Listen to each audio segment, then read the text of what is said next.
दोस्तों, ये कहानी है दो किसान भाइयों की।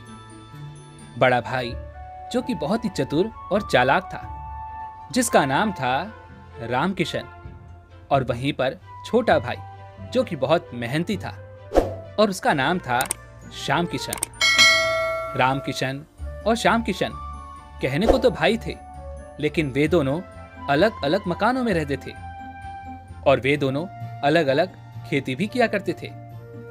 रामकिशन जो कि बहुत ही चतुर और चालाक था, वह कभी कोई कार्य नहीं करना चाहता था। वह तो चाहता था कि उसका कार्य उसके बिना ही बड़ी आसानी से हो जाए। अब की बार रामकिशन और श्याम किशन ने अपने अपने खेतों में गेहूं की फसल बोई थी, लेकिन रामकिशन ने अपने खेतों में तनिक भी ध्यान नहीं दिया। वहीं पर श्याम किशन ने अपने खेतों में खूब मेहनत की और देखते ही देखते उसकी फसल लहलहाने लगी। श्याम किशन की फसल बहुत अच्छी हुई थी। वहीं पर रामकिशन जब अपने खेतों पर पहुंचता है तो उसे अपने खेत देखकर बहुत तकलीफ होती है, क्योंकि उसकी फसल बिल्कुल भी अच्छी नहीं हुई थी। रामकिशन बहुत उदास हो जाता है और कहता है, अरे ये क्या हुआ? इस बार तो मेरी फसल बिल्कुल भी अच्छी नहीं हुई। मुझे तो लगता था कि मेरे खेत बहुत अच्छे हैं और आसानी से मेरी फसल बहुत अच्छी हो जाएगी, लेकिन ऐसा तो बिल्कुल नहीं हुआ। जबकि मेरे छोटे भाई श्याम किशन की फसल देखी, वह तो बहुत अच्छी हुई है। लेकिन रामकिशन बहुत चतुर और चालाक था, इसलिए वह कुछ उपाय सोचने लगता है। काफी देर सोच विचार करने के बाद वह अपने छोटे भाई श्याम किशन के पास पहुंचता है और कहता है, अरे भाई, मुझे इस तरह से तुम्हें अलग देखकर बहुत बुरा लगता है। हम दोनों सगे भाई हैं, लेकिन हम अलग अलग घरों में रहते हैं, अलग अलग खेती करते हैं, जिस कारण गांव वाले हम पर हंसते हैं। हमें तो एक साथ रहना चाहिए, एक साथ मिलकर मेहनत करनी चाहिए, तभी हम इन गांव वालों को मुंह तोड़ जवाब दे सकते हैं। हाँ भाई, आप बिल्कुल ठीक कहते हैं। मैं भी आपके साथ रहना चाहता हूँ, आपके साथ मिलकर काम करना चाहता हूँ। तो ठीक है, अब से हम एक साथ रहेंगे और एक साथ ही खेतों में काम भी करेंगे। वैसे तो कहने को तुम्हारे और मेरे खेत अलग अलग हैं, जिस कारण जब भी हम फसल बोते हैं तो हम दोनों को अलग अलग लागत लगानी पड़ती है और इस कारण हमारी लागत ज्यादा बढ़ जाती है। लेकिन अगर हम एक साथ खेती करेंगे तो हमारी लागत भी कम लगेगी और हमें मुनाफा भी अच्छा होगा। तो बोलो, क्या तुम तैयार हो? हाँ हाँ भैया, मैं बिल्कुल तैयार हूँ। बस आप मुझे बताइए मुझे क्या करना है। इसके बाद वो दोनों मिलकर खेती करने लगते हैं। रामकिशन जो कि बहुत चतुर चालाक था, वह हर बार कोई न कोई बहाना जरूर बना लेता था ताकि उसे खेतों में काम ना करना पड़े और उसे अच्छा मुनाफा भी हो, जिस कारण वह खेतों में काम करने जाता ही नहीं था।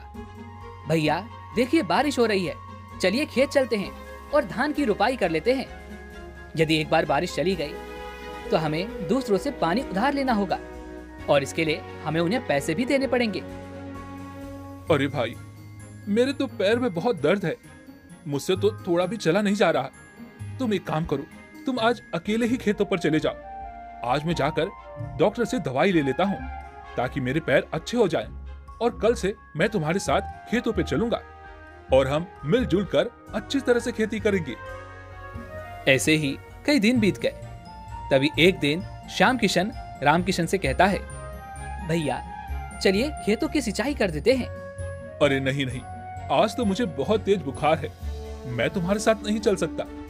श्याम किशन अपने भाई की यह बात सुनकर अकेले ही खेत की ओर चल पड़ता है। वह खूब मेहनत करता है और कुछ ही दिनों बाद जब फसल तैयार होती है तो उसे देखकर श्याम किशन बहुत खुश हो जाता है, क्योंकि अब की बार भी फसल बहुत अच्छी हुई थी।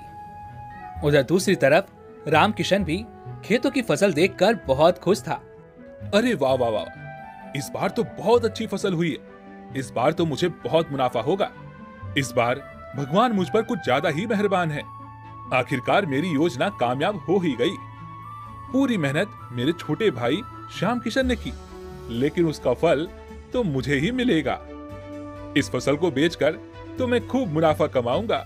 अरे वाह वाह वाह वाह वाह। रामकिशन खुशी खुशी अपने घर लौटता है और अब वह मन ही मन यह सोचता है कि फसल तो बहुत अच्छी हुई है, लेकिन इस फसल का हिस्सेदार श्याम किशन भी तो है। मैं उससे कैसे पीछा छुड़ाऊं? क्योंकि आधी फसल तो उसी की है, अर्थात आधा मुनाफा तो उसी का होगा। नहीं नहीं, मुझे तो पूरा मुनाफा चाहिए। क्या करूं क्या करूं? हाँ, ये अच्छा रहेगा।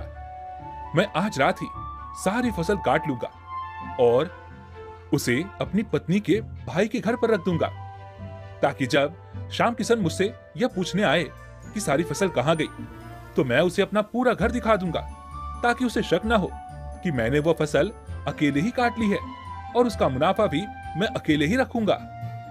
काफी कुछ सोच विचार करने के बाद राम किशन अपने छोटे भाई के पास पहुंचता है और उसे कहता है, भाई, कल को हमें फसल काटनी है और फसल काटने के बाद हमें उन्हें बोरियों में भी भरना होगा, लेकिन हमारे पास उतनी बोरियां हैं ही नहीं।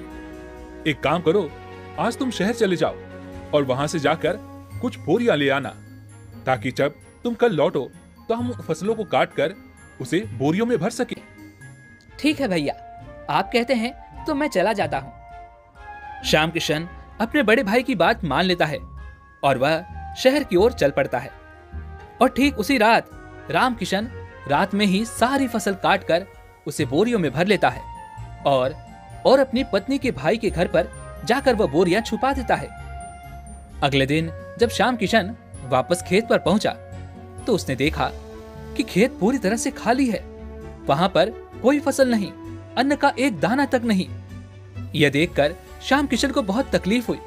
वह वहीं पर बैठकर रोने लगता है।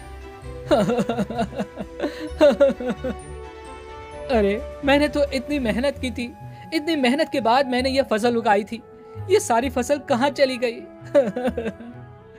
तभी वहां पर राम किशन भी आ जाता है और वह अपने भाई के सामने नाटक करता है। अरे अरे अरे, ये क्या हो गया? ये किसने किया? हमारी सारी मेहनत यूं ही बर्बाद हो गई। उधर श्याम किशन बहुत परेशान था। वह बहुत दुखी था कि उसकी सारी मेहनत अब बर्बाद हो चुकी थी।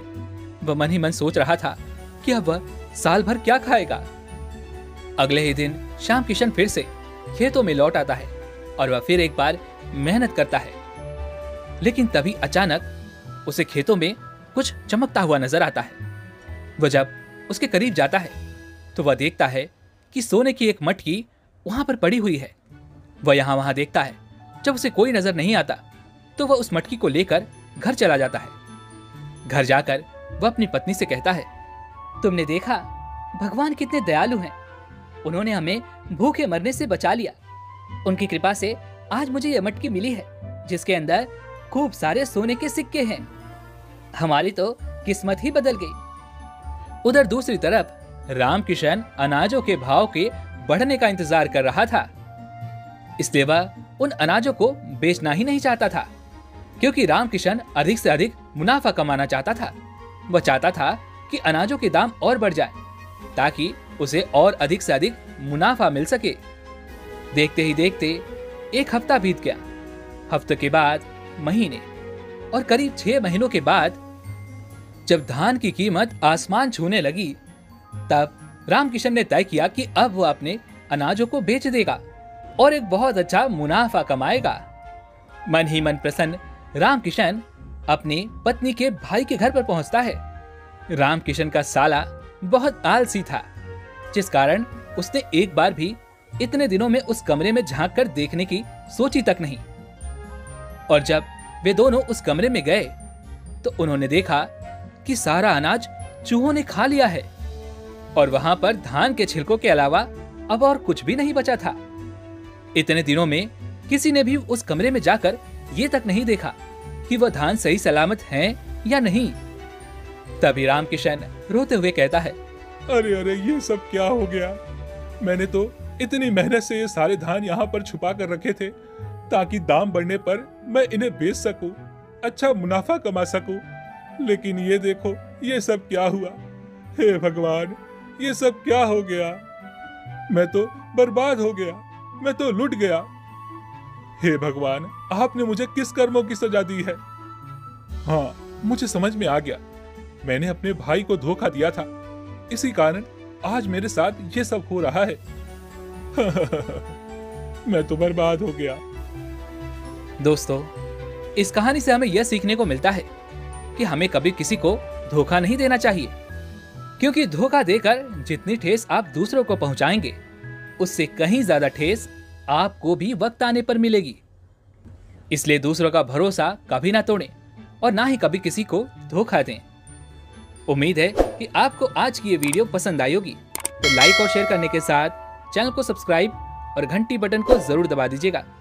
तो चलिए फिर मिलते हैं अगले हफ्ते, तब तक के लिए अपना ख्याल रखें। धन्यवाद।